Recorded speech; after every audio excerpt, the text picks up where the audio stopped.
இயேசுவோடு நான் இணைந்திருந்தால் பரலோகம் பூலோகமும் ஒன்றாக மாறுகிறது. பரலோகம் பூலோகம் ஒன்றாக மாறுகிற அனுபவத்துக்குள்ள நான் இருந்தேன்னா நான் இன்னொரு டைமென்ஷன்ல வாழும். இன்னொரு டைமென்ஷன்னா இந்த உலகத்துல நான் இருந்தும் பரலோக வாழ்க்கைய பரலோகத்திலையும் நான் என்ன பண்ண முடியும், வாழ முடியும், உலகத்திலையும் வாழ முடியும். நான் ஒரே இடத்துல ரெண்டு வாழ்க்கை என்ன பண்ண முடியும், வாழ முடியும். நான் பரலோகத்திலே பூலோகத்திலே ஒரே டைம்ல நான் வாழ்ந்துட்டு இருக்கும் பொழுது என் வாழ்க்கை வயசாகி போனாலும் சரி, என் வாழ்க்கை மரணத்துக்குள்ள போனாலும் சரி, வயசு மரணத்தை குறித்து நான் என்ன பண்ண மாட்டேன், கவலைப்பட மாட்டேன்.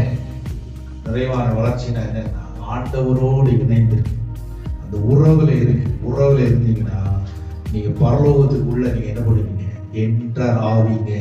எப்படி என்டர் ஆவீங்க, நீங்க எந்த இடத்துல இருந்தாலும் சரி, எந்த இடத்துல இருந்தாலும் சரி, பிரச்சனையே கிடையாது. வேலை செய்யற இடமா இருக்கலாம், வீட்டுல இருக்க இடமா இருக்கலாம், அந்த இடத்துல அதே இடத்துல பரலோகம் உங்களுக்கு என்ன பண்ணுவோம், திறக்கப்படும்.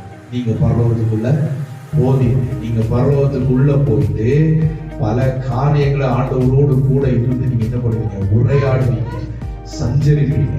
அதுக்கப்புறம் நீங்க என்ன பண்ணுவீங்க, வெளியில வருவீங்க.